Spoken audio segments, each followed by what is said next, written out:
these sessions are going to allow you to be more proactive and get the tools you need to be able to be an effective leader and also really manage your organization. So are we seeing a diverse amount of people in the C-suite jobs and the CEO? You have to be innovative. That's another thing that many companies are missing because we're stuck in the way we do things, the way that has worked for us. Welcome everybody to another episode of the Act and Lead live series where we talk about the rise and fall of businesses, organizations, and today we're going to be talking about our favorite team sports, NFL, NBA, and MLB. I'm joined as always by Miss Aisha and Mr. Corey. How you doing, guys? Hey, man, I'm good. I'm good. Absolutely. And so we actually added a new piece to this. We're going to talk about a highlight in the news, almost like a snippet. So we just want to bring that up. Aisha's going to take over that. Going to share my screen so you guys can see what we're talking about. And we're going to talk about leadership in the news. Yeah, so we are starting a new session. Just like Tyra said, we're going to talk about, actual companies that are dealing with things as we speak. So these are going to be news stories that are happening currently during the week. And I think it'll be some great touch points we can talk about. So again, we can highlight companies that are dealing with transitions. The reality is any leader that's watching this, maybe you're an emerging leader, maybe you have been in a company for a while and you're in a leadership and management role, maybe you're a CEO, you're going to run into moments in your company or in your journey as a leader where you're going to have to kind of pivot these moments where it could be like a dip, like you're falling. So what's happening in this story with Facebook and Google, what they're trying to do is manage, as it says, manage inflammatory postings on internal employee message boards. So what's happening right now is on their internal message boards, there's been a lot of chatter within their employees and the professional and teams that work with them that they're discussing a lot of the situations that are happening on the outside, from politics to situations in regards to racism, discrimination, Black Lives Matter. They're talking about all these different areas that many companies want to keep outside, okay, on the outside of those company doors. So I want to pose a question to you all. How do you feel about the shape of companies now? We probably have been raised in a season where you keep your personal and your professional separate. So you don't talk about politics. I mean, there's rules and regulations, there's trainings about it. You don't want to provide any, or you don't want to come into the workspace and talk about anything that could typically cause some uproars. And again, that's typically politics and religion, right? And now we're talking about race as well. So as we're pivoting into the future of leading, the future of managing, how do you guys feel about keeping that separate? Are professionals looking at organizations to stand for something now, and that might also be something that can run into issues with employee engagement, retention, because what I'm seeing is that there are a lot of individuals that are looking to go to companies that are more equitable, that have diversity, that stand for something versus companies who don't. But on the flip side of it, when should companies kind of like have a little bit of wiggle room and not when it comes to allowing people to talk about politics, religion, or racism? How do you guys think about that? Or what do you feel about that? So Yeah, I mean, go ahead, Tyrus. Go ahead. So from my perspective and looking at it from a military viewpoint and lens, and also from a government lens, you kind of keep those politics, those conversations out of the office because one team, one fight.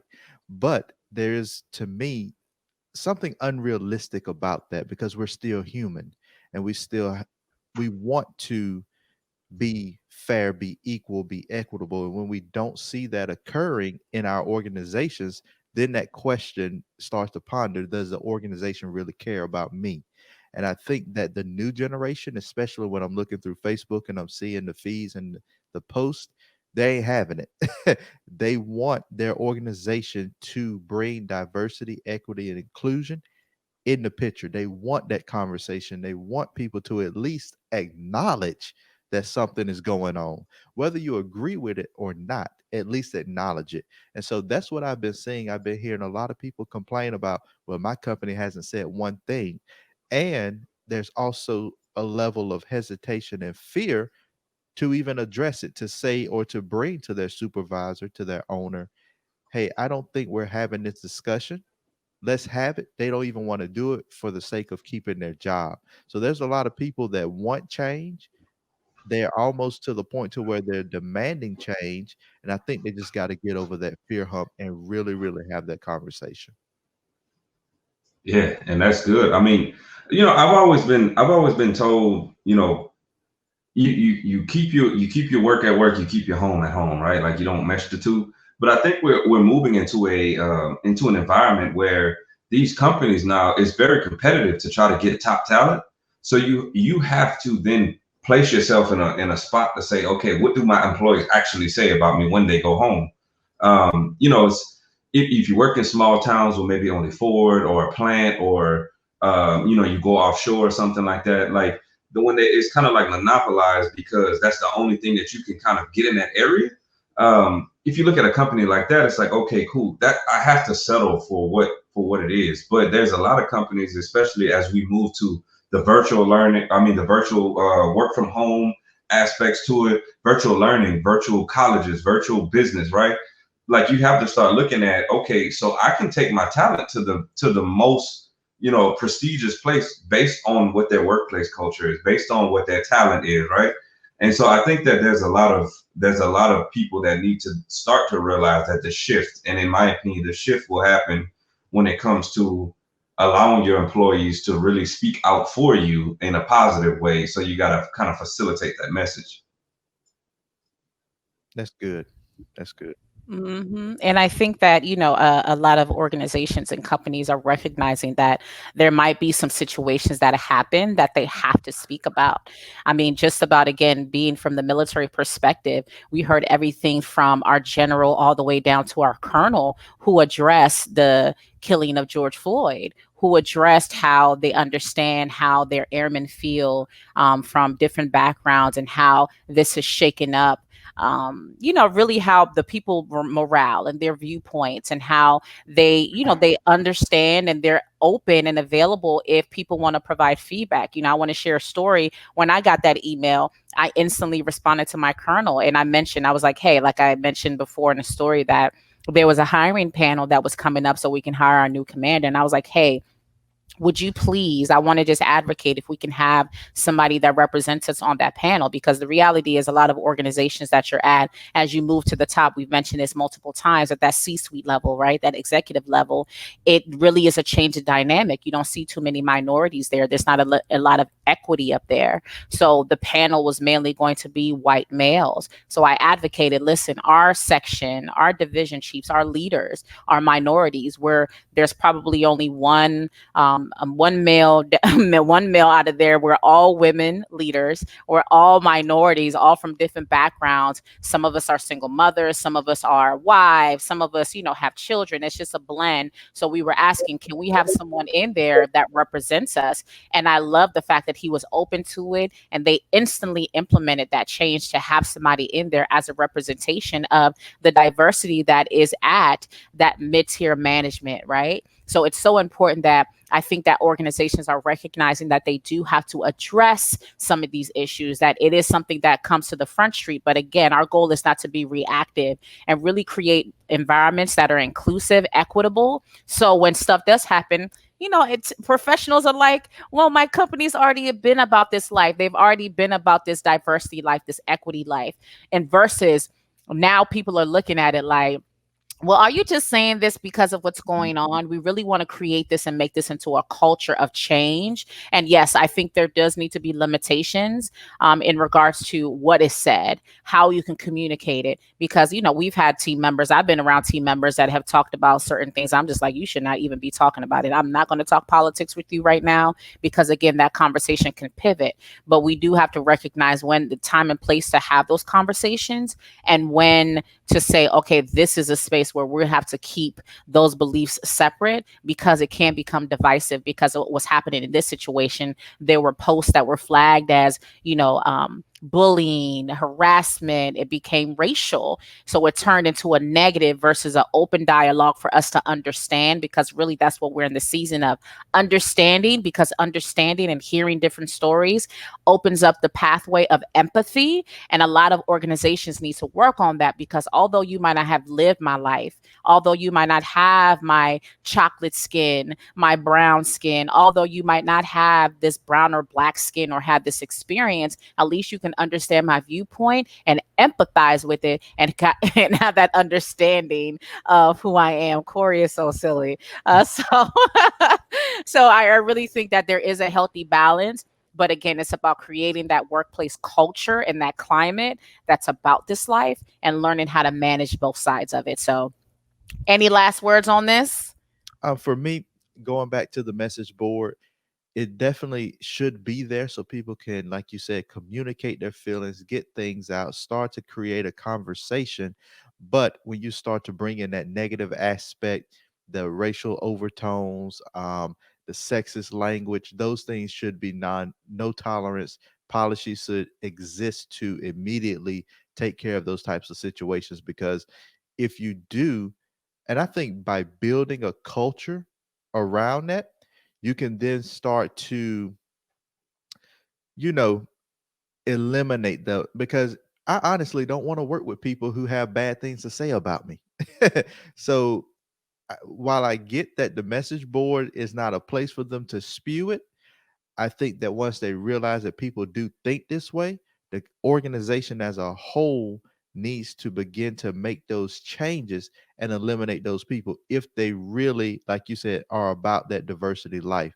And what you can do from a proactive standpoint as an organization is use diversity planning. You plan diversity, equity, and inclusion throughout your organization, not as a reactive, not as a training because someone did something, but as a plan moving forward to usher in and just bring in people from all variety, colors, cultures, sexes, so you can have a stronger team. Yeah, that's good. And then I would just say my final piece is just understand that the message board is not the issue, right? Find the root cause, and then from the root cause you will figure out why these things are being posted on the message board. So I agree with all y'all said, but I just want to get around to some people listening to this right now, that they'll be like, well, just take the board down. That's not the issue. The issue comes from deeper than that. The issue comes from, like you said, Tyra, the culture. What's your culture look like? Why do you want to post that stuff on that particular platform? So you can have it, but address the underlying issue to everything. That's good. That's good. Yes. As we begin to pivot, we're going to let Corey take it over. We're going to move right into our segment talking about our professional sports organizations, their responses to what has been going on lately, and especially around Black Lives Matter, and all the way back to Colin Kaepernick with the kneeling of the anthem. So Corey, definitely start us off with that conversation. Take us through the lens of our professional sports organization. Yeah, so I'm super excited to discuss this, because it's been divisive. It's been the topic of discussion for like the last probably 5 years. There's people who no longer watch it. There's people who watch it more because of this. So the direction I want to go right now is just talking about, so the NFL season opened up. We're now in week 2. So the NFL season opened up. I want to start off with the Chiefs game that happened, right? So the Chiefs, and I think it was the Texans that played, they showed this demonstration. It wasn't during the anthem. It wasn't during anything. It wasn't during any like moment of, here's the military, here's the country, anything like that. But they locked arms together and everybody began to boo. So give me your thoughts on that. Let's talk about kind of we've talked about the government being involved. We talked about the flag. We talked about even in the aspect of speaking up for things that we believe in. And these athletes, they still have a voice, right? So let's talk about that. So tell me your thoughts on that aspect to it. So it was purely just in a spot of, look, we're just going to give a moment of silence for the things that have happened together as a team. Both teams locked arms, but for some reason we're still getting booed. What's your thoughts on that? Yeah, I saw that piece, and it was a bit of surprise because essentially, you know, the question has been, what is the best way to raise awareness for this? And I do give kudos to these organizations for trying, for attempting to say, listen, let's understand the needs of our team members, because essentially, again, business leaders out there, CEOs, leaders, we are living in a time where a lot of individuals, like the employee needs, like employers are like, do you really care about me? Are you really about this life, about really knowing who I am, knowing that I want to be in a profession of purpose, and I want to be in line with the right type of organization. So they heard the team members' needs, and we know it was a whole debacle about the back and forth about what this represents, what it doesn't. So I think that what they did was really a good and effective way to address it and raise awareness. But it was surprising to get the response from the consumer, from the person that's purchasing these tickets, from the individuals that's participating in in these these professional sports spaces. Forgive me, I don't know much about sports, so I'm trying to find the right lingo.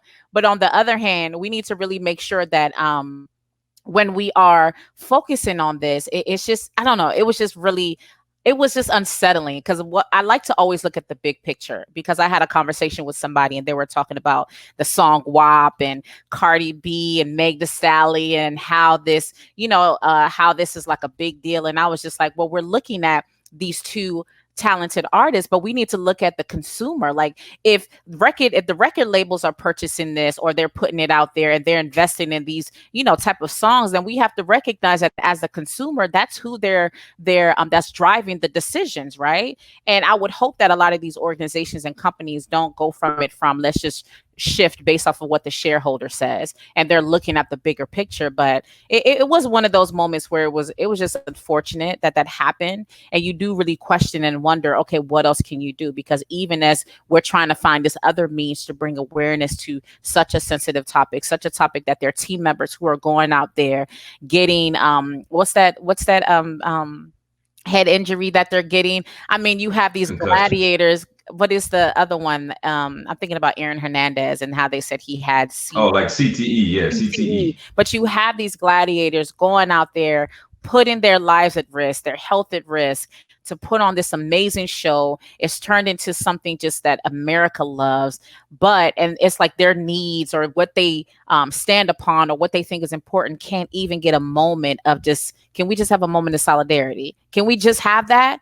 And then we can put on a great football game for you. It was sad to see that. But again, a lot of companies, organizations out there, there are going to be moments and situations where speaking up about it, your team members are going to be affected by it, and you'll have to determine how you're going to handle that, even when the consumer, even when the shareholders, even where the other stakeholders aren't down with the cause. And that's going to be a hard thing to do. But essentially, who are you about? Are you focused more on the outside or the internals, and the people that are putting their lives at risk or their health at risk on a regular basis to put on this amazing show? Who is it? Who is more important to you? And I think that, that's something that a lot of CEOs and leaders are going to have to really navigate through, as they find themselves having to address hotter topics in this season.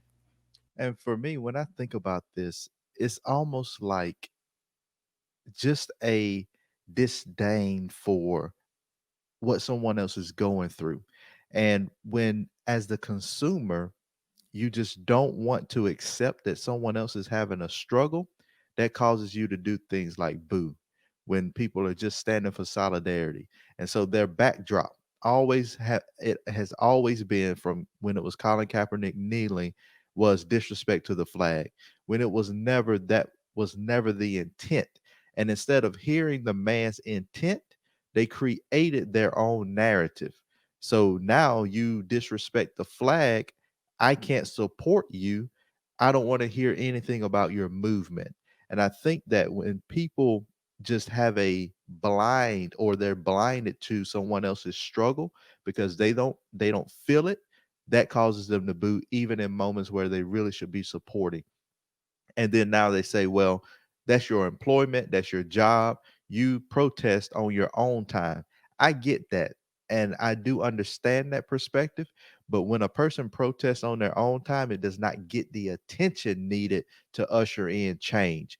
And who are you as a person that is not going through the struggle to come and tell someone that is when and how they should do what they do in order to usher in change? So I think it's just they're people that boo are blinded, and they're blind to the fact that they don't feel it. And all the other things I see, oh, slavery's been over for so many years and this has happened and you've gotten this. Why are you still complaining? Pull yourself up. And I've heard our white counterparts, friends of mine, um, just ask genuine questions. It's like, I came up, I had struggle, I was able to do it, but I had to tell some of them, your story isn't the same as mine. Just because you did struggle doesn't mean that my struggle should be diminished at all because you made it. I had to come through something totally different. And I think that when those fans are booing those people, it's because they're not listening to their story. They're choosing their own narrative, being blinded by it, and they just stay in that zone. And let me hit one more quick point. I mean, you're really hitting on the point about unconscious bias. On a lot of the training that I do for DE&I, we talk about that. We talk about how people are naturally wired to only watch the news channels that cater to our beliefs. We naturally will connect with people who are on the same wavelength as us. And a lot of times we don't take time to hear the stories and the opinions of others. Even for me, I'm trying to expand my mind and listen to other perspectives. And sometimes it's like, okay, I see their point. But sometimes it's hard because when you believe something, you believe something. But it's going to be so important that you organizations out there add that piece of empathy. That's one of the key components in the training that we provide, is to also talk about the process of really re-educating yourself to understand the perspective of other people. When you are a leader, when you decide to go on this path to lead, you have to recognize that you are really ushering in people from different backgrounds, different experiences, and you have to have that understanding of what that single mother is going through versus that mother that's married, or versus that gentleman that's a single parent, or that gentleman that has to take 2, 3, 5 trains to get home before you make a decision. And that's one of the things that we do in our assessments, is really allowing leaders to have that understanding of your order of thought, identifying, do you have that when you're making decisions, are you factoring the people, the process, and then you're doing the big picture, and how to find ways to think about all that. And I think we're missing that empathy piece to really have an understanding of the perspectives of different people, where we can start knocking down those unconscious bias, which again, that's the biggest predictor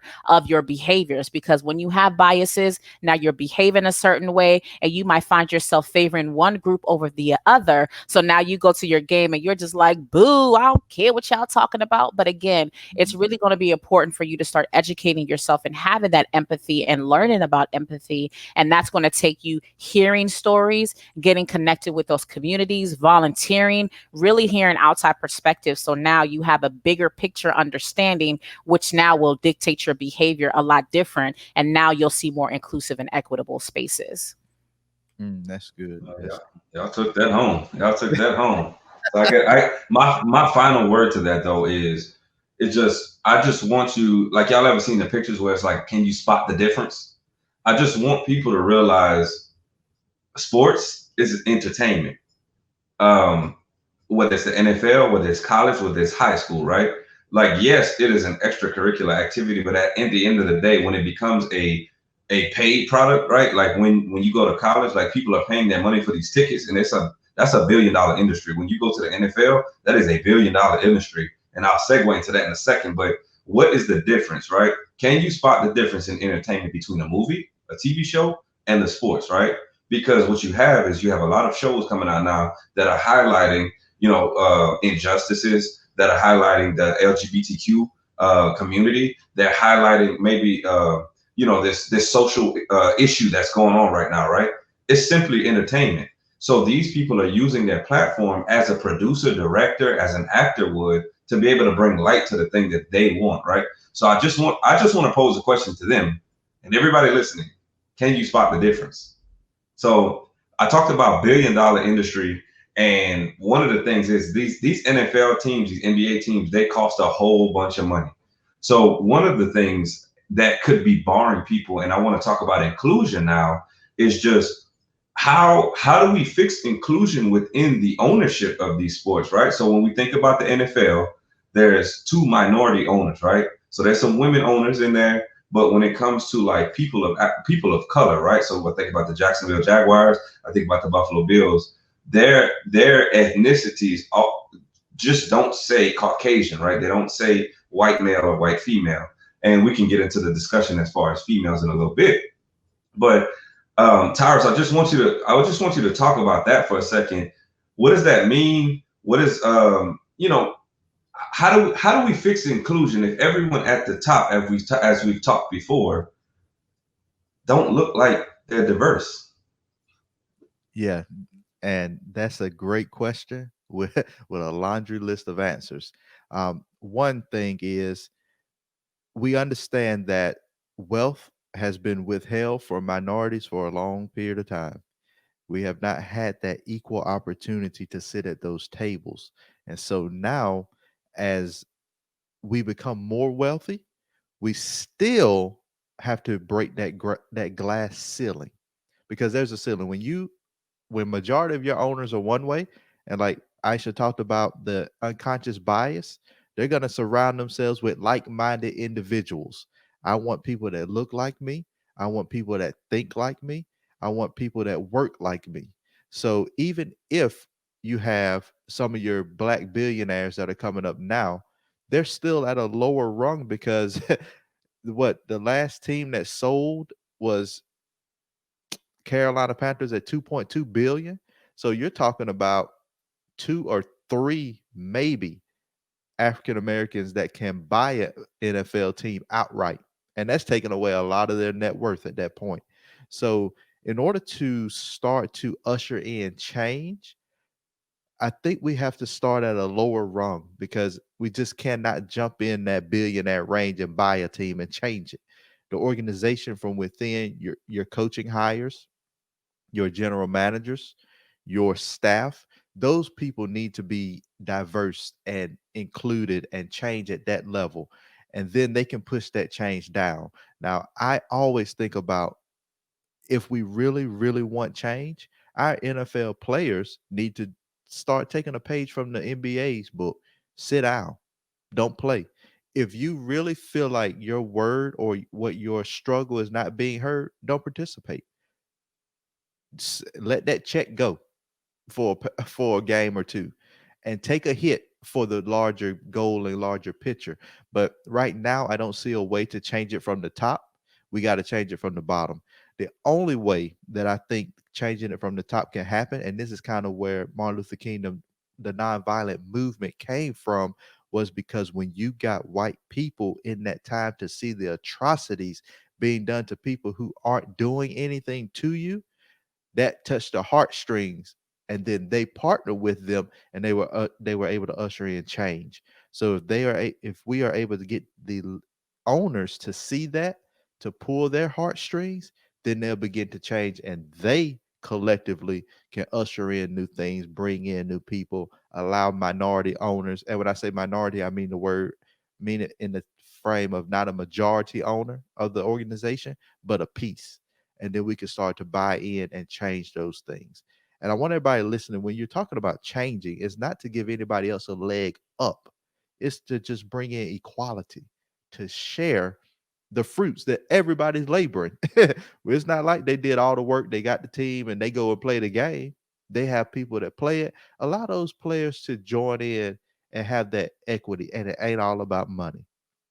Just because they make a couple of 20, 30, 40 million dollars a year doesn't mean they're not human. Doesn't mean that they still don't feel oppressed. Doesn't mean that they still don't look at their families and brothers and sisters and others and don't feel oppressed by that. And just another little tidbit that I want to hit before I transition over to Aisha. When you talked about the unconscious bias, social media, I watched Social Dilemma last weekend, and it talked about how they were engineering to capture our attention. And so they feed you what you want. So for these people who go on Facebook and they look at their groups and their friends, and the messaging is all about what I want and it agrees with me, that unconscious bias is almost by design now. They know that you're going to feed into it. They know they're going to keep your attention. So start to think outside of the box. Everything that you see around you is not true. I know that our president loves to throw up fake news, and he uses that and beats that down, but fake news is real. A lot of what you're seeing is not real. Even if us three sat in the same room and we searched the exact same thing, we would get different results based on our search history. So I know that segued off a little bit, but it's talking about that unconscious bias. When I think about those owners, they're surrounding themselves with people that's just like them. They're looking at news that agrees with them. They are feeding into that, and then they just don't see the perspective of the larger movement. And you raise a great point. And I did watch that. I watched that this past week, and it was eye-opening. We talk about things that should be tools that have now turned into things that are ruling people's lives, affecting their behaviors. And unfortunately, it's became like a monetization machine where now, yes, they're exactly doing that. You are what you're posting, what you're putting out there, they're dictating what pops up, because again, the goal is to have you to continue to watch and continue to participate. And again, it feeds right into that aspect of unconscious bias. You're being fed those stereotypes instead of really saying, I'm going to take control of my social media, or I'm going to take control. And even when I know we were talking about Steve Harvey, he had came out and mentioned about Ellen, about how she's such a nice individual, which is great. But in that piece, he also mentioned that, hey, when you're at the top, you don't know what's going on. I mean, this is normal. But what can we start doing as leaders at the top to make sure we're touching the people on the regular basis? How often are you doing your organizational health checks? How often are you going down and saying, okay, I'm the owner, but let me spend some time with my different players. Let me create a process that every year when we draft new players in, we're going to have something we do every month where I'm just not in this bucket or in this booth or whatever they're at watching you play and just looking at you based off of your stats, how you perform on the outside. Because even how you perform on the outside, what if something's happening in the household because you have family members that are affected by these biases? You have to take care of your family, because we have to recognize a lot of these players, and again, not judging any NFL players who are still playing, who can't sit out, because you're taking care of mama and them, sister and them, brother and them, auntie and them. You have to do what you have to do. And even that realization is important to know, because you have a lot of young men that this is their ticket out of the hood. This is their ticket out of poverty. And now they have to take care of all of their family members, because unfortunately you live in a world or in a space where there are a lot of biases and injustices. And they know that there are certain people, unfortunately, in their family that have to navigate life a little differently. So they're the ones holding the weight of all that. Now they have to go out and perform, and now they mess up and they might lose their entire check because they can't perform. And now they have all this stuff going on in the background, and you're solely looking at their stats. It's going to be so important, again, that as leaders and CEOs, owners, that you start really empathizing and understanding the makeup of individuals. So even when people are like, shut up and dribble, you don't have no say in this. But on the outside, again, they're also a leader, and they're seeing how this affects mama and them, sister and them, brother and them, auntie and them, all their family members. They're still affected by it. So their voice still matters, their vote still matters, their stance still matters. They need to also have that perspective, because now as you're moving up in ranks, you now are a door opener. One of the trainings I recently did was talking about socially conscious entrepreneurship, and how when you go into entrepreneurship, you are now a door opener. So as I'm opening more doors, getting into more rooms, if I can start making influence that can positively affect my community, I'm going to do that. So don't tell me to shut up and dribble. Don't tell me to shut up and pass the ball. Allow me to use this opportunity as a door opener to really raise awareness, like the LeBron shout out. It's like to all the other people out there that decided that, listen, I'm going to take this risk, put this information out there, because a lot of people don't understand what women, the minority population for women, are dealing with, or what, African Americans are dealing with, or immigrants are dealing with, Muslims are dealing with. They don't understand that. So now I have this platform, I'm going to utilize it like that. So again, we have to look at it from that perspective. But the only way you're going to look at it from this perspective is by starting to educate yourself and becoming more open to hearing the stories of other individuals versus just the external. We need to start getting to the internal factor and start looking below the surface. Yeah, and so you went right where I was going with this, right? So think about, I want you to think about this, like you brought up LeBron James, right? To tell someone like him to just shut up and dribble. What if what we're seeing nowadays, things that have happened to myself also, I might not be here, we might not be here. Look, we might not have a LeBron James if we saw him on Instagram or we saw him on Facebook or somebody's body cam getting abused or being killed on camera or something like that. We might not have a Michael Jordan. We might not have an Earl Campbell who changed the game in football, right? We might not have these, megastars, superstars, icons, if they were at the right place at the right time, right? And so for them, one thing that we have to realize is that a lot of athletes come from a place where they weren't Harvard bound, they weren't Cornell Brown, they weren't Ivy League, they weren't all these schools that, you know, the USCs, the prestigious educational facilities, right? They didn't know anything about that. What they did know was, if I can just make it from football, if I can just make it from baseball, from basketball, wherever, right? If I can just make it, I can take care of my family. And something that you said, Aisha, is one thing that we have to realize is you have people coming from like college and they get draft grades every single year. And so when we get into the draft grades, we say, okay, cool. This is what you look like when you come out of this. You might be a second round pick, you might be a first round pick, you might be a third round pick. Hey, I think, and a lot of coaches do this, if you're beyond the third or fourth round pick, they say, hey, I think you just need to come back next year so you can get your grade up. A lot of people who are second and third and fourth round pick graded that year, they say, okay, well, maybe if I just come back another year, I can get a higher draft grade, right? But that's not the reality for some people. The reality for some people is, I have to take care of my mom, and she's been struggling this long. So maybe even if I get drafted in the fifth round and I make $700,000 a year, my entire life has changed now. Maybe if I go undrafted this year and I get the minimum, and maybe I make 500,000 being on a practice squad or something like that, that's a lot of money compared to a whole bunch of people out here, right? That's definitely not close to the median income in America. So what is it that we have to wrap our minds around to say, okay, they're putting themselves in these situations because they also have needs, right? Just like yourself, you would take a raise today if somebody offered you another $450,000, right? You would take that instantly and run with it.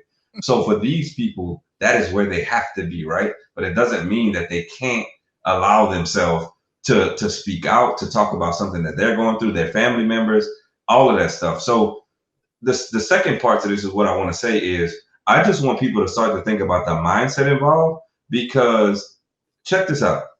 You have two minority leaders, and I'm just talking to people of color, right? You got two minority leaders in the NFL. You got, I think it's 2 or 3 in the MLB. I think it's 2 in the MLB. You got 3 in the NBA, right?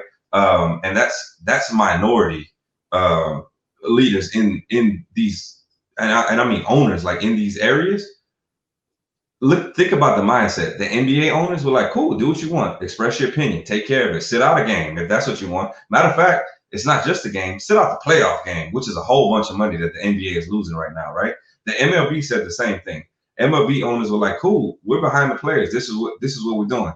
I have only to date, and one of my favorite teams is the Baltimore Ravens. Not one of them, my most favorite team is the Baltimore Ravens. The owner came out and said, whatever my players want to do, we'll talk about it. I'll support them. They'll come out. Like, if they want to kneel, they want to kneel. If they want to stand up, they want to stand up. But I wholeheartedly understand where they're coming from. And I want to empower them to use their voice and their platform to help people, right? And so something that now I want to shift gears to, based on the mindset of it, we see that it's kind of similar on every single level, right? You got maybe 1, 2, 3 owners that are minorities, people of color, right?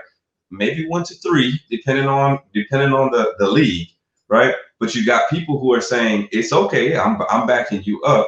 But you have the commissioner in the NFL saying, yes, we're going to follow suit of the NBA. We're going to help voting. We're going to help these social justice, or social injustice issues.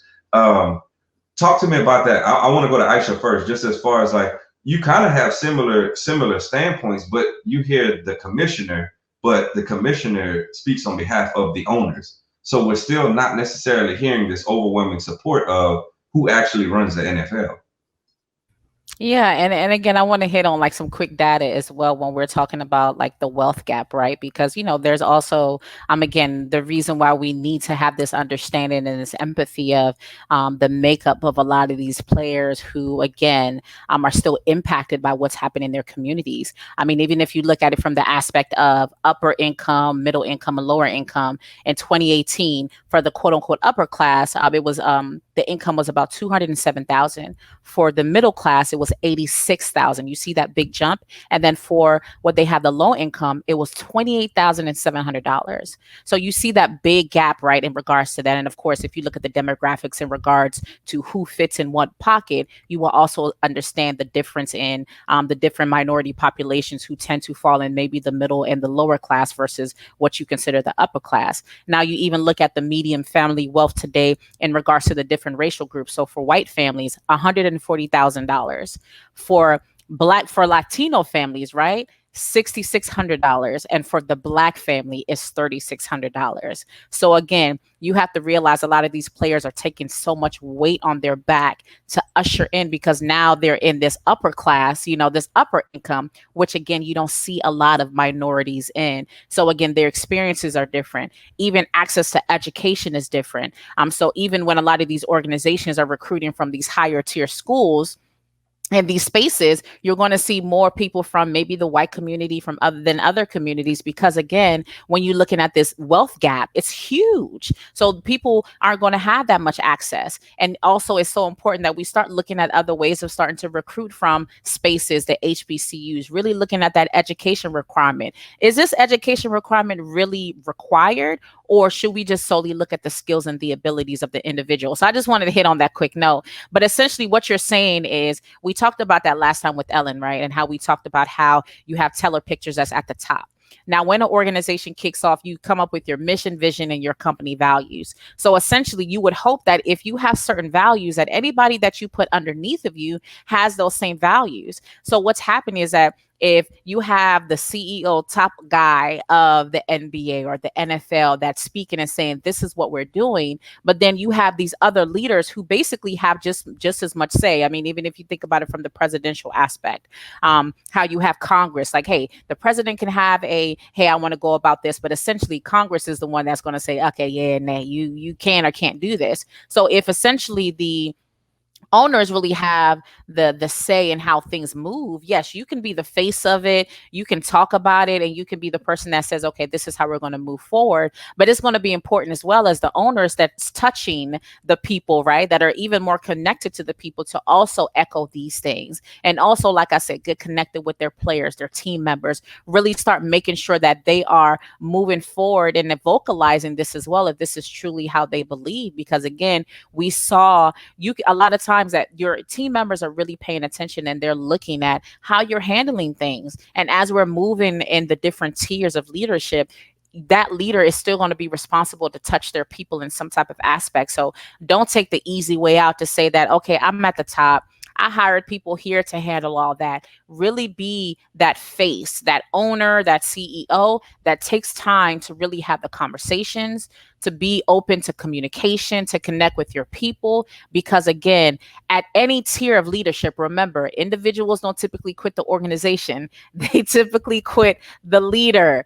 That's what happens. So at every tier of leadership that you're in, you have to make sure that you're doing your part to echo whatever the top CEO says. You all are in line, and you're able to really communicate that and show that in your actions as well. So, I mean, again, shout out for him doing that. But the other leaders within that organization are going to have to also go about being more open to hearing the needs of their team members, because essentially they're the ones that make the money, make that money for you as well, because their entertainment is what drives the consumers to watch. Exactly. And that's, just looking at, let's call it organizational alignment. Just be aligned from top to bottom, from the owner all the way down to the players. Be aligned, have a similar mission, vision, core values, all these things that just show that we want everyone to be included. Now, and I don't know a lot about their contracts or what they look like, but I'm trying to understand, how can the NBA, or why does the NBA seem to make more strides they seem to be first. The players, they can sit, they can equity, because they have more equity. Sorry, I just had to throw that out there. but they still, their majority ownership is white male. So how are these NBA players able to control more of their destiny, I guess, than the NFL? And honestly, I don't watch a whole lot of baseball. I just feel like they're silent. I heard more about NASCAR removing things that I heard about the MLB. So, Corey, why is it so much of a difference between the NFL and NBA, the way they respond? And then where's the MLB on this? What are they doing?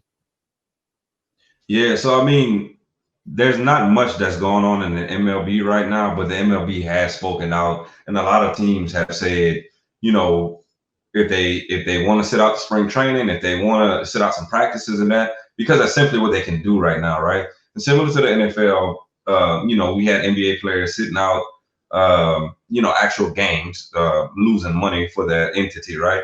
The MLB, honestly, they are kind of flying under the radar, but the messages that they have put out is whatever our players decide to do, we're behind it. And that's coming from owners, that's coming from the top executives in there, and that's coming from the actual players themselves saying, hey, we want to make a change, right? Something that I just wanted to highlight as far as like the NFL goes is when you look at owner to owner, like when I think about a Mark Cuban versus a Jerry Jones, you have a Mark Cuban that says, you know what, as Dallas, hey, whatever my players want to do, that's what they want to do, and I'm behind them, right? But you have a Jerry Jones at the same time in Dallas, if we want to go apples to apples, that said, hey, I'm good with what you want to do all day. I'm good with whatever you want to do, and I'm throwing the bunny fingers behind that, because the caveat is as long as you don't do it during certain times. And so those certain times were during the anthem, during the flag, when they bring the flag out and bring it out. Like, so basically it goes back to underlyingly, do that on your own time on the field. Don't do it during the spectacle when you can actually bring, you know, and he kneeled with his team. I think it was last year. He kneeled with his team, but he specifically kneeled when it was not, or I should say when it was not, I can't speak today, when it wasn't the national anthem or something that had to do with the government or military. Right. So what message are you still sending? Because again, it's do it on your own time, do it on another piece. Right. And I think we can firmly understand at this point, it's not about the flag. No one's disrespecting the government. No one's disrespecting the military. If we really want to get to the nitty gritty, Colin Kaepernick actually met with a Green Beret way back when he first started kneeling, because he sat down on a bench.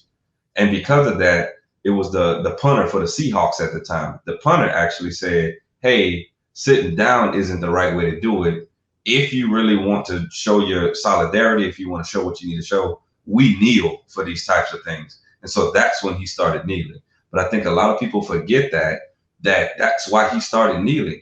He knelt because someone from the military and the Green Berets, y'all correct me if I'm wrong, they're pretty high up there, right? That's like a special group. You just don't join the military and like, boom, now I'm a Green Beret. Like, that's something that you got to go get. So from somebody who reached that level and then played in the NFL, so he knows what he's talking about. He said, hey, this is the better way to do it. And he still caught flack over it. But the MLB right now, just to bring it back to that for the MLB, they haven't really said anything because they don't really have anything up there right now. They don't really have like games going on there, or I should say they do have games.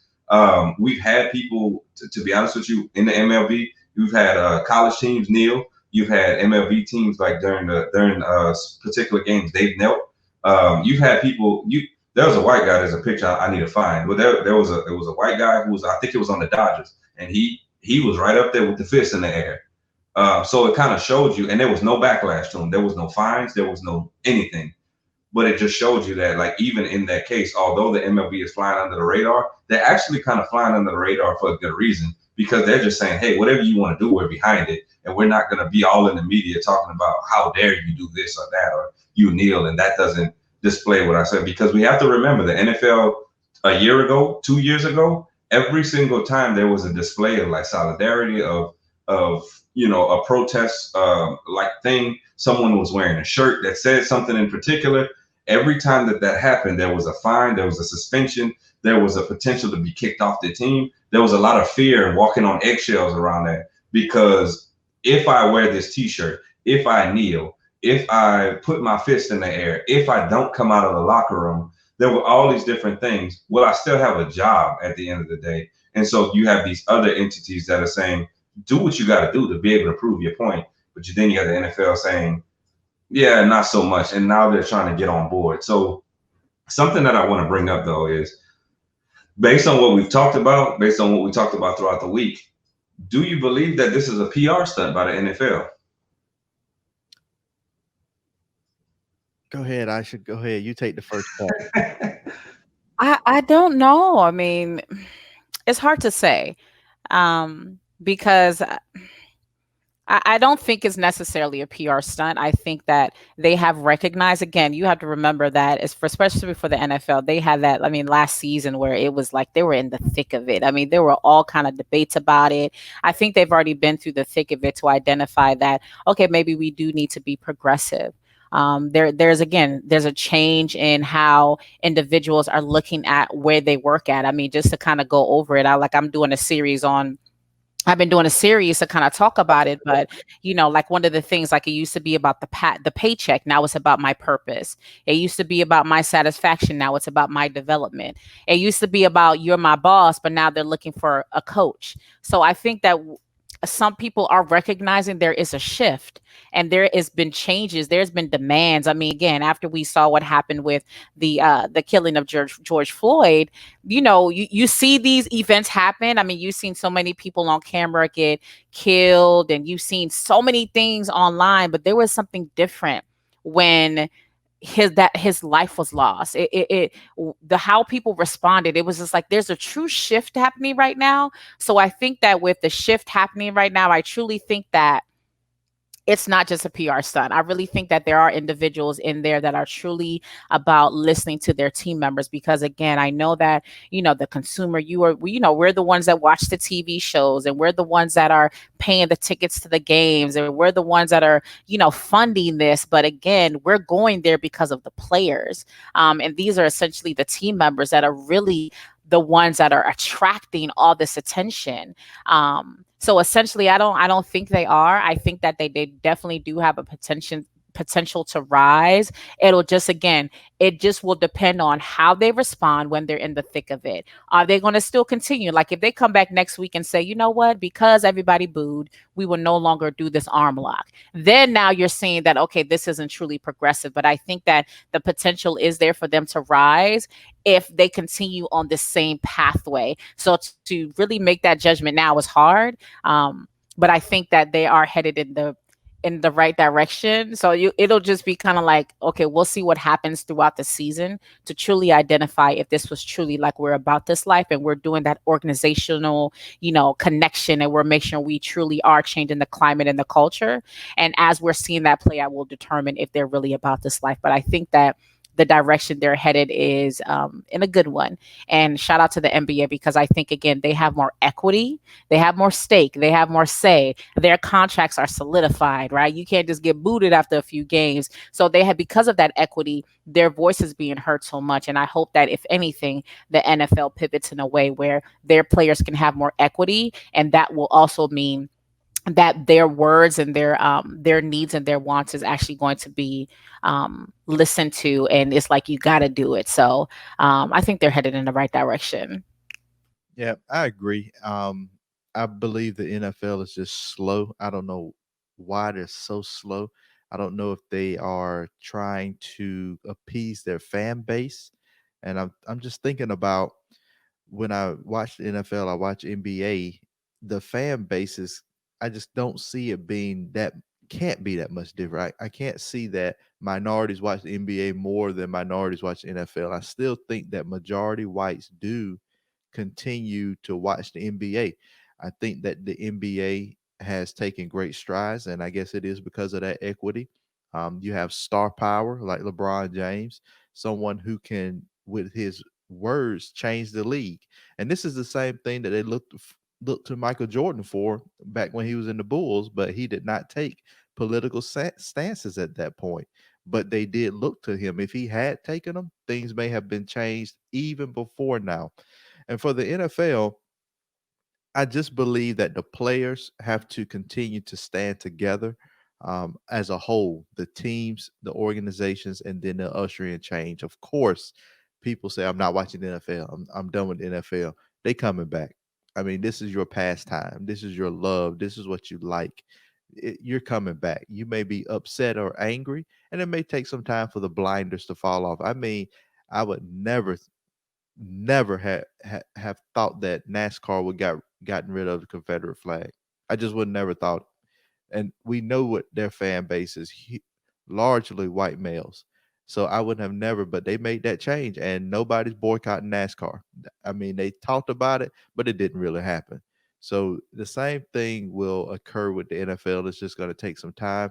Aisha, I like what you said earlier about having a look at the HBCUs, having our young men as they come up understand that you don't have to attend the PWIs, predominantly white institution. You can go to a HBCU and you still can make it to the league. I know several people that went to Tuskegee, they made it to the league.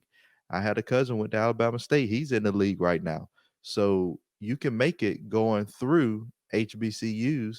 And then once they start to make those transition, I think that equity will build. Now we're not where you're trying to pull us from. We're actually controlling our destiny, and we're adding that in. So, Corey, what do you think about that? Yeah. So something that you said, so you talked about at the beginning, kind of reversing that from the bottom and coming to the top. Something that I want to bring to people's attention. Just today, I got the notification, I think it was this morning. Deion Sanders actually took a job with Jackson State, which is an HBCU, right? That's so big for HBCUs and for a college that is, whether it's an HBCU, whether it was a normal, just everyday college, it's still a minority college because it ain't that big, right? But that's so big because now you have a Deion Sanders who arguably is the best cornerback to ever play in the NFL, right? He's also played football. So he played football, baseball. He started for these teams. Like he wasn't just like a Russell Wilson nowadays. He plays quarterback for the Seahawks and he attends the Texas Rangers training camp. So he doesn't actually play, right? Deion Sanders was doing it at the same time. So you have a person of this caliber at a HBCU that can step into your household and say, you should come to my college. I'm going to teach you. Then you look at the NFL, right? Like you said, you have family members who came from HBCUs there, so it can happen. But guess where these NFL teams are going to start looking, right? Man, you've been coached up by Deion Sanders, and I'm pretty sure his staff is going to be fired because of the people that he knows, right? So that's how you start to rise from the bottom, right? That's how you start to build this like inclusion. That's how you start to build the equity, because then all of a sudden, if he goes to an HBCU, what if another big time coach goes to an HBCU? What if those players then start to put themselves right? And with Jackson State in Mississippi, yep. What if he recruits between LSU, Alabama, and Ole Miss? What if he recruits the top 5 people in the state that year, right? Jackson State looks completely different because I think we can all agree there is a different level of athleticism. There's a different level of play that certain players bring. And that's why you have these star rated systems.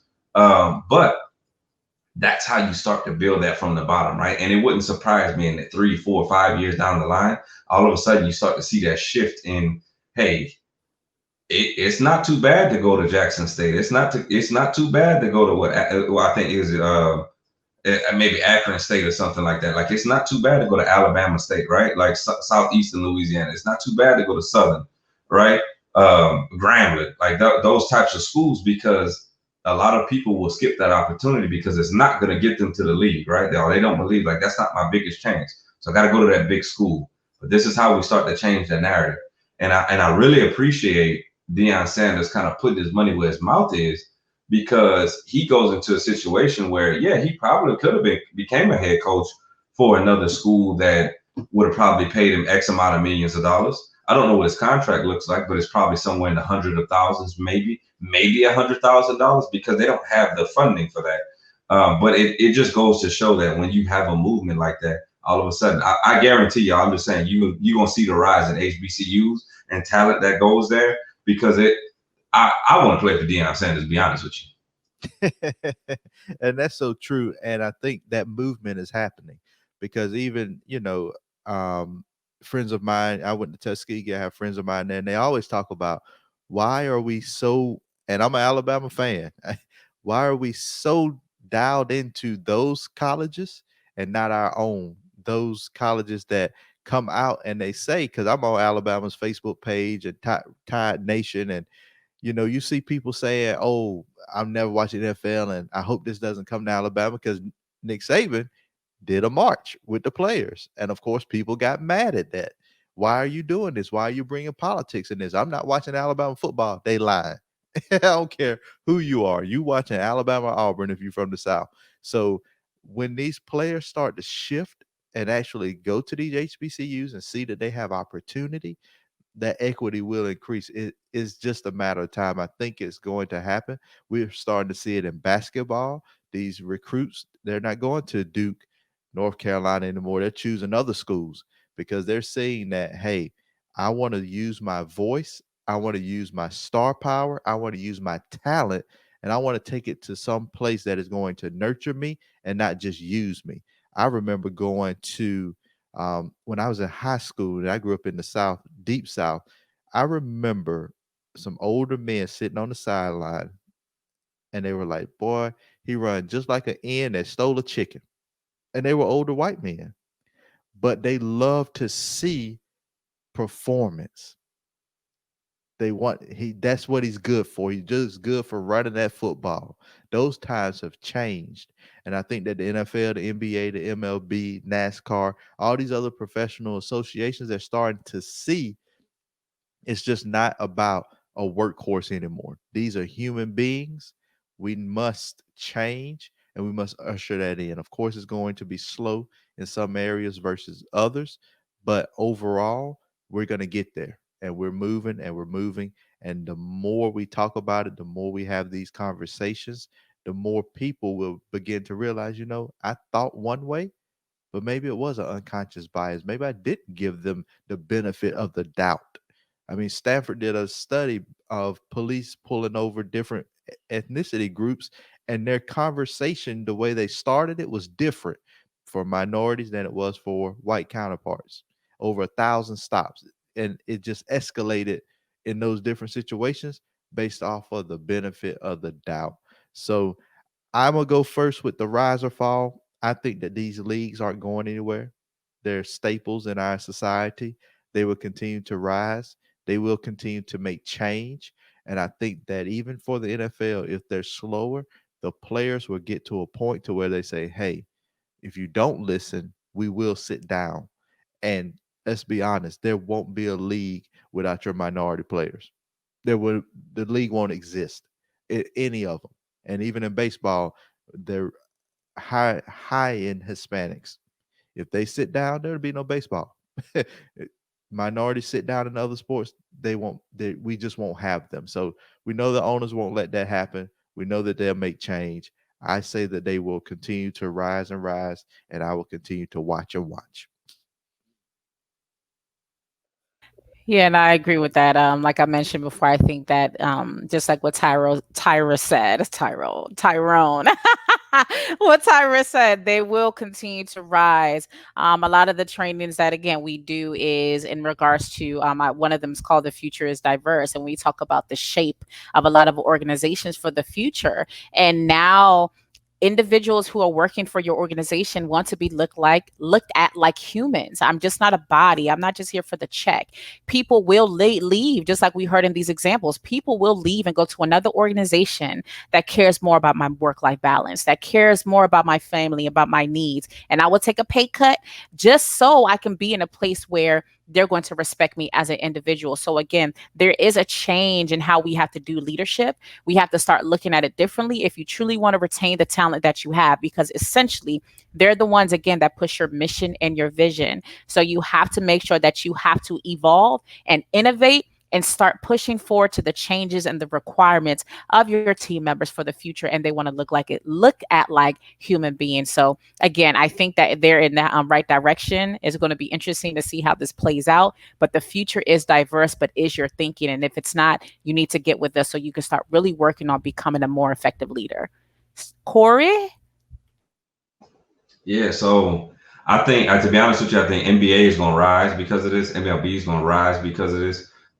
Even NASCAR, for example, right? That NASCAR probably pulled in by getting the Confederate flag out of there.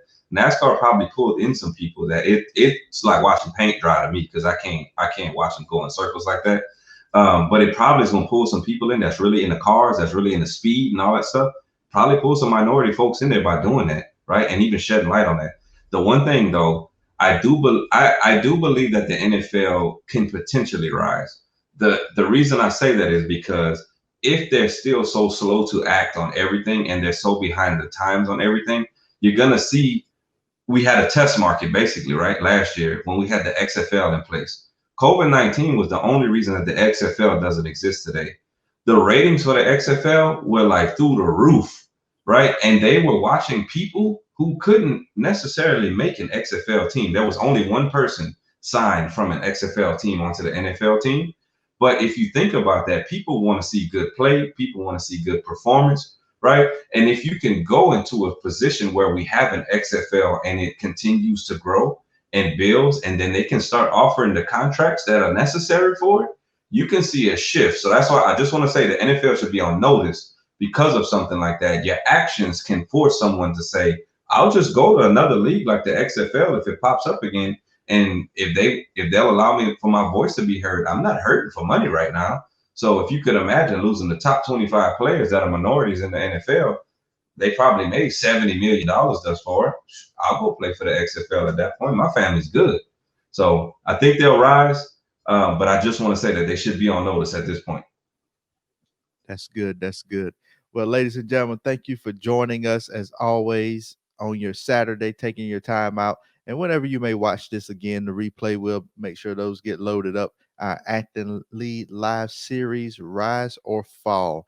And of course, organizations, owners, CEOs, businesses, if you really want to get your organizations in check, contact us. You can reach us at info@actleadconsulting.com, or you can call us 443-900-1518. We have a free organizational health check that will start you off in that right direction. You will know exactly what your organization needs, and we can customize a plan that will have you proactive instead of reactive. So we want to definitely move into that phase, have our diversity, equity, and inclusion, leadership development, all of those things to make your organization just soar and rise instead of falling. Corey, sign out with your quote, sir. Yeah. So, hey, look, y'all know why we do it, right? So we mix action with leadership. Look, I just want people, and I want y'all to think about the quote that's behind me, right? Like it's like right here. Like in the end, it's important to remember, like you can't become the person that you want to be without giving up who you are. So I really want you to just think about that. Like when you're becoming that leader, when you're becoming that like inclusive person, like that equity person, like just realize like it's okay to give it up to become the better person. Good, good. And again, join us next week for another episode. We will have something great for you guys. If you have any questions, feel free to reach out to us and we will take care of you. That's it. That's all.